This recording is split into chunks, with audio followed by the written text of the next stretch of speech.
আসসালামু আলাইকুম, গ্রাম বাংলার সুস্বাগতম। আজকে চিংড়ি মাছ দিয়ে লাউ দিয়ে আমি আপনাদেরকে পাক করে দেখাবো। আমার সাথে থাকুন। আমি লাউ কাটলাম, লাউ কাটার পরে ধুইলাম, ধোয়ার পরে কড়াইটা বসাই দিলাম, কড়াই বসিয়ে তেল দিলাম, তেল দেওয়ার পরে পেঁয়াজ, আদা, রসুন সব কিছু মরিচ একবারে দিয়ে আমি মশলা দিয়ে কষাই নিলাম। এখন লাউ ঢেলে দিলাম, কষাই নিয়ে লাউ ঢালছি, লাউ ঢেলে দিয়ে আবার লাউডা লাড়াচাড়া দিব। লাড়াচাড়া দেওয়া শেষ হয়ে গেলে পরে আমি আবার কড়াই দিয়ে ঢাকনা দিয়ে ঢেকে দেব।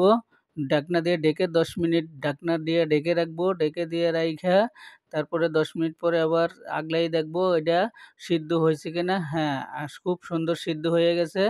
আমি এখন লাড়াচাড়া আবার দিয়া তারপরে হলো ওই আপনার ইটা দিয়ে দেবো, চিংড়ি মাছটা দিয়ে দেবো। চিংড়ি মাছটা দিয়ে আবার লাড়াচাড়া দেওয়ার পরে সুন্দর করে মিক্স করার পরে আবার দেখবো আমি লাইরে সাইরে দিয়া তারপরে চিংড়ি মাছ প্রায় হয়েছে।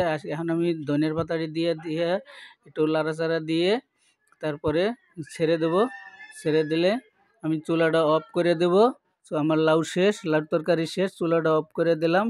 দর্শক, চুলাটা অফ করে দিয়ে এখন দর্শক আপনারা দেখবেন।